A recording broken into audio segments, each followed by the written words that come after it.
right, so listen to this. Today we're diving deep into colonial Jamaica 1722 for the Sorcerers Rebellion. And get this, our source material. It's like a graphic novel come to life.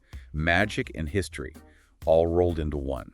We're talking about Obeah, a system of beliefs and practices that was central to enslaved Africans in Jamaica. It wasn't just a sideshow. Obeah. Okay, so fill me in. It's more than just like a historical footnote, right? Absolutely. Imagine being ripped from your homeland, your identity, everything you know. Obeah was a lifeline.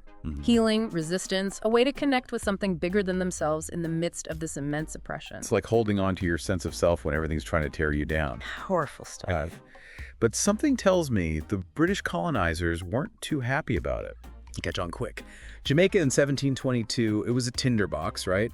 And Obeah, well, criminalizing it, that was about control, plain and simple. By outlawing these practices, they aimed to strip away a source of unity and strength from the enslaved population. So this rebellion, it wasn't just some random uprising then. No way. This was a clash of cultures, a fight for survival, and the text really sets the scene right from the start. There's this excerpt. It describes a slave ship arriving, filled with shackled Africans. It's chilling, and it really sets the tone, like this constant fear that hung over everything. I mean, they were outnumbered and probably terrified of the very people they were exploiting. Exactly. Each new arrival was a potential spark, and in the middle of all this, we're thrown into Adolphus Lewis's trial. The text really highlights the contrast between the free Africans and the white colonists in the courtroom. It's almost like two worlds colliding. Okay, so paint a picture for me. What's the vibe like? So you have the free Africans dressed in bright colors, buzzing with energy, almost a celebratory air. And then there's the white colonists, stiff, somber. It wasn't just clothes, it was a whole visual representation of the power dynamics at play. And smack dab in the middle of all this is Adolphus on trial. Though the evidence they present, castor oil, gungo peas, it almost sounds comical. Did they really believe this was witchcraft, or were they just desperate? It might seem ridiculous now, but the fear was real. They saw Obeah as this threat, something they couldn't understand or control, so everyday objects became tools of dark magic in their eyes. Fear twisting the ordinary into something sinister. A tale as old as time, right? But this fear wasn't just directed at men, right? The text talks about Black Sally, a healer who's betrayed and imprisoned. The way it puts it is heartbreaking. Black Sally saved that girl, only to have shackles as her reward. It shows the impossible situation many were in, relying on the very system that oppressed them, demonized for their traditions and beliefs. And it's from this really dark place that the story takes a turn. But we'll dive into that right after this. We left off with Black Sally, imprisoned by the same system he was trying to work within. It's a heavy situation, and it sounds like this is where the story really takes a turn. You got it. The text doesn't hold back on how brutal her situation is, describing her cell, the darkness, the smells. You really feel it. And then, in this really bleak place, we meet Queenie. And Queenie, she's not just another prisoner. No way. The text gives her this powerful presence, this aura of defiance. And there are hints that she has power, something beyond the ordinary. So we're shifting gears here from this harsh reality to something more. This is where the magical realism comes in. You got it. The text blends the reality of Black Sally's imprisonment with these elements of fantasy, and it makes you wonder, what's really possible?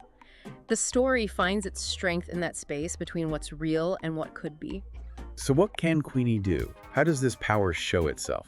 Picture this guards frozen in their tracks, eyes wide with terror, like they're being held back by some invisible force. The text paints this vivid scene of Queenie leading a prison break, not with physical strength, but with something beyond human understanding. It's like those who were powerless are suddenly empowered. Those who held them captive are now the ones being controlled. It's more than just escaping a physical prison, though, isn't it? You hit the nail on the head. This escape, it represents agency, these women taking back their own stories in a world that's trying to silence them. And while Queenie's changing the rules of reality, the story also shows us what's happening with Adolphus. He's still locked up, waiting for Bookie. The text really emphasizes that feeling of being trapped, the weight of oppression. And this is important. The rebellion isn't just some fantastical story. It comes from a real place of despair and frustration, felt by people like Adolphus. He's a strong blacksmith, but he's totally helpless against the system that's trying to crush him. And then Bookie shows up. Mm-hmm. And it doesn't sound like a quiet entrance. Not at all. The text describes Bookie, they call him the fireman. bursting into the prison. His powers are as wild and uncontrollable as fire itself. I mean, we're talking walls melting, guards running for their lives. He's here to free them, but he's also a destructive force. Bookie, he's like this primal force, something almost elemental. That's it, exactly. He embodies the raw, untamed spirit of the rebellion, the rage, the desperation of people pushed to their limits. He's both a liberator and a destroyer, someone who demands to be seen, who demands change. So we left off with a daring prison break, led by Queenie, and the explosive arrival of Bookie the fireman. It feels like the story's about to reach its peak. It does, and the text delivers, giving us this incredibly dramatic scene that's full of symbolism. The courthouse going up in flames. This isn't just about a building burning down. This is a direct attack on the whole system that kept these characters trapped. It mentions the crowd watching, how some are in awe, some are terrified, and some are they actually celebrating. Absolutely. Imagine seeing the symbol of oppression being consumed by flames. Some see chaos, some see destruction, but others, they see liberation, a kind of fiery justice being served. And through it all, the sorcerers, they just walk away from this inferno. They disappear into the night, leaving the burning courthouse behind. It's a powerful image, it makes you wonder, did they win? Or is this just the start of a much bigger fight? It feels like even if they didn't overthrow everything, this rebellion sparked something much bigger than themselves. It really does. The Sorcerers Rebellion, even after all these centuries, it forces us to confront some difficult truths about power, about resistance, about what we choose to believe in.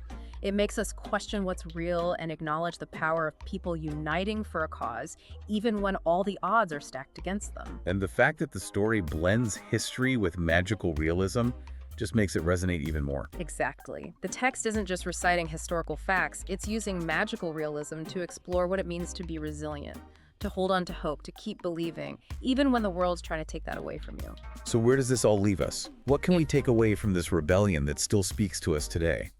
The Sorcerers Rebellion, it reminds us that there are many ways to resist, that our beliefs hold power, and sometimes to challenge what's wrong, you have to embrace the unconventional, the impossible. What could we achieve if we dared to challenge our own perceptions, embrace the power within us, and fight for a better, fairer world? A powerful thought, and one I think we can all carry with us. So as you go about your day, remember the Sorcerers Rebellion, their fight, and the fire that burns within each of us to fight injustice and create a brighter future.